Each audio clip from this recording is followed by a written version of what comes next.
Call the meeting to order, please. We have no one here from the community for public comment. Someone comes in, we will give them time to speak, but we'll proceed with the approval of the minutes, please. So moved. So moved, Mr. Crowley. Is there a second? Second, Mr. Harrell. All in favor, say aye. I guess it'll have to be Since the two of y'all since two of y'all voted, you get to vote again. Motion carries.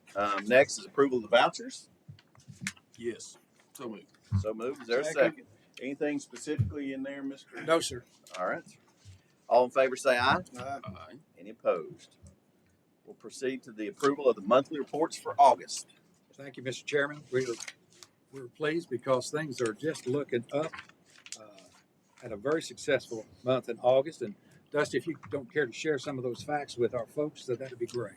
Yeah, no, electric department was very successful in August. We had a positive net margin of $623,000 for the month. That's our second month in a row that we've had over $600,000 in net margin, so very happy with that. And then in the water department, we also had a successful August, posting a positive net margin of $87,142. Anybody have any questions about those? No. No, I do have a pension update real quick as well. You want to take a motion on the financials first? Sure. Come back and do pension update unless it needs approval.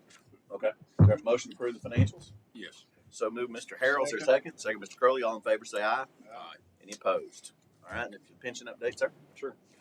So on September 29th, Greg Fay, Todd Loggins, Greg Jones, and I met with Bob Cross and Austin Robinson of USI for our second quarter 2025 pension review. The plan continues to perform well. We achieved a second quarter return of 8.3%, bringing the year-to-date total to 11.3%, which those are higher than our actuarial assumed discount rate of 7.25%. USI did recommend replacing two funds in the mid-cap, growth, and bank loan categories. These funds were replaced with better performing funds that operate at a lower expense ratio. So overall, very happy with the way the plan's performing. Thank you, sir. It's a good quarter. Good quarter. All right. Any other questions on the pension report? All right. Let's move on to the project status report, please. Thank you, Mr. Chairman. We are tracking an electric 4 projects that Todd has got his thumb on. So I'm not going to take your win, Todd. If you want to speak to those 4 projects, that would be great. Thank you. Yes, sir.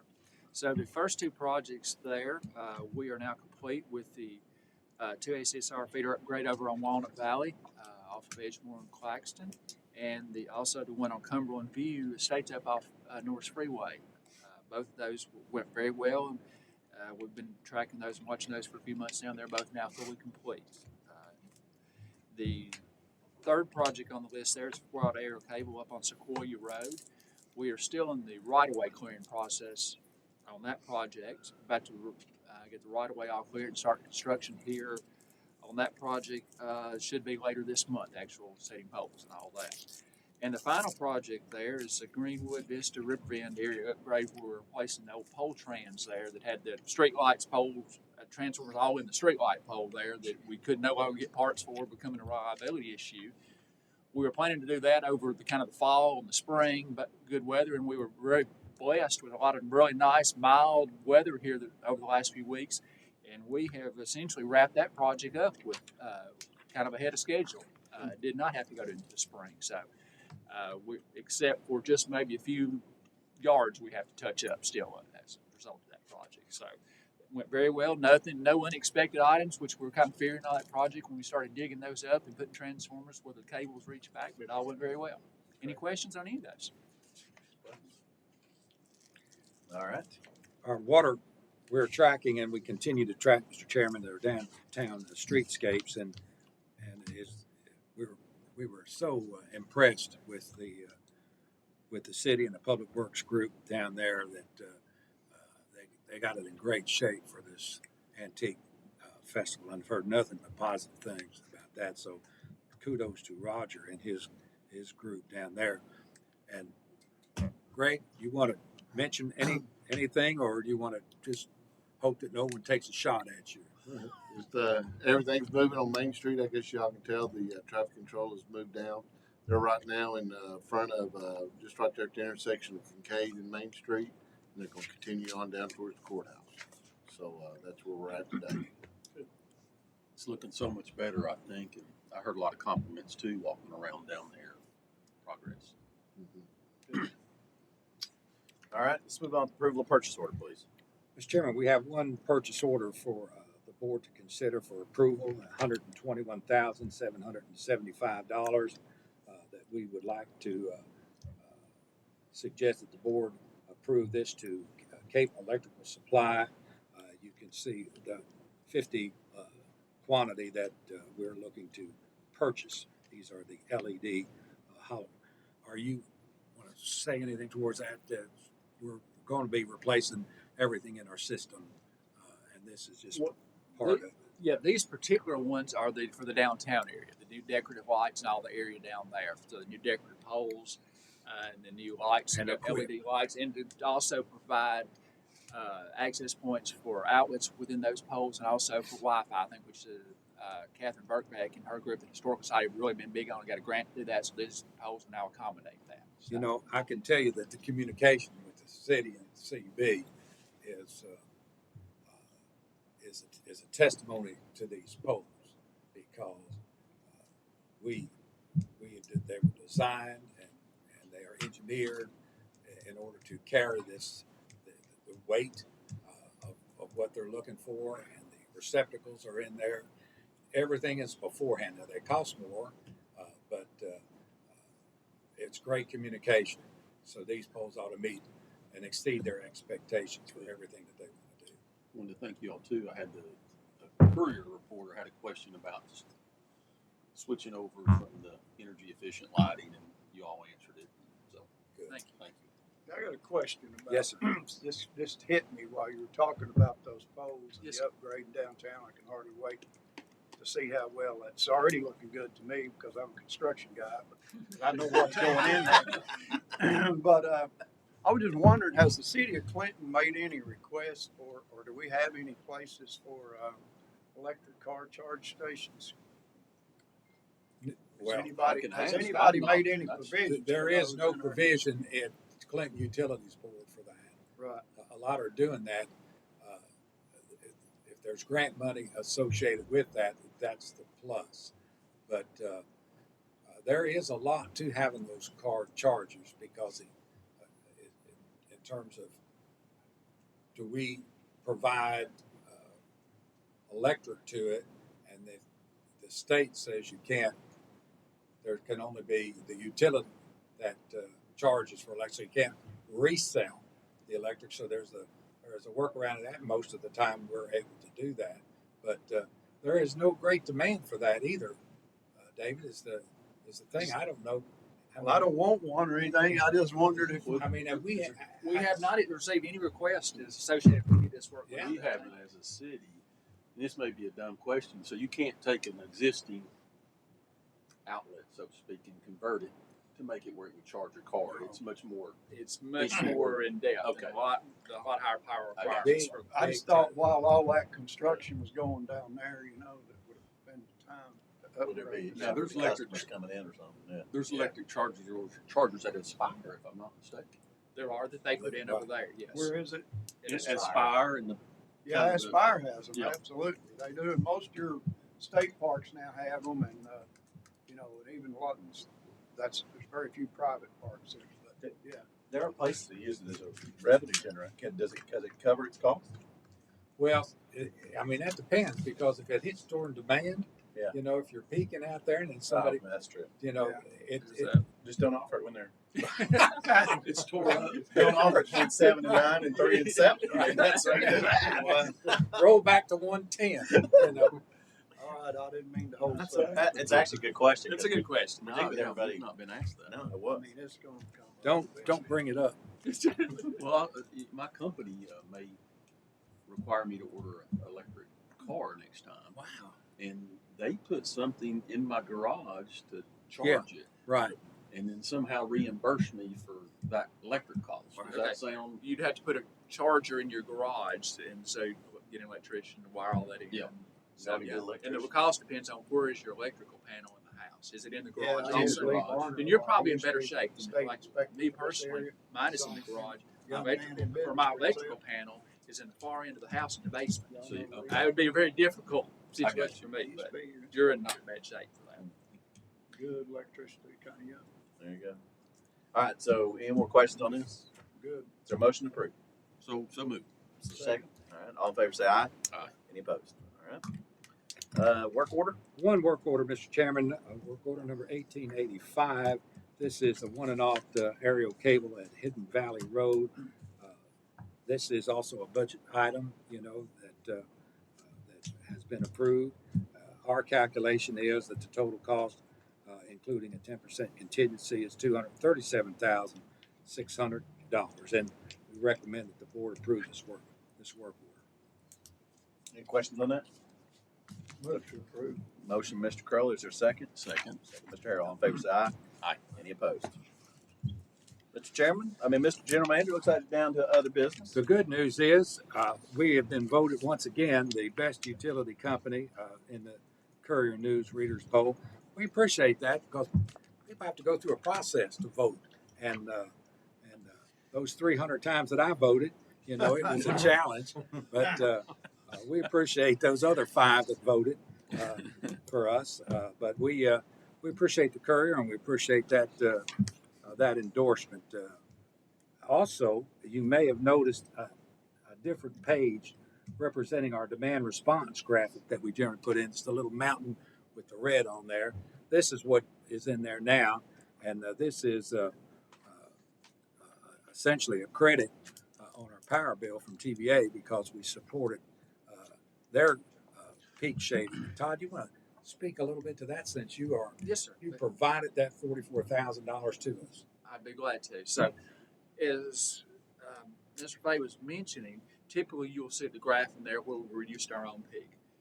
But the program that we're within TVA is that if they call upon it and say it's our own peak, we get it and we just see the reduction. However, if they don't call us, it's during our peak, we've reserved that capacity for them and they just reimburse us for what we didn't see in savings. So this month you see the page there, monthly demand credit amount, $43,728. So instead of us reducing our peak, they didn't happen to call us when our peak hit. So they were reimbursing us on our power bill for $43,728. So it just shows you that the calculations, what we show everyone, this is what they calculate as well. All their mathematicians locked away in the basement somewhere came up with that number that kind of matches what we would show. And the reason for why we probably miss it once from time to time, our peak won't coincide with TVA's, is because their peak is more driven probably towards the Nashville and the Memphis load. So maybe we were still hotter over there and it cooled off or something on the west or middle part of the state. So we didn't coincide. They didn't need us that day. They didn't call upon us.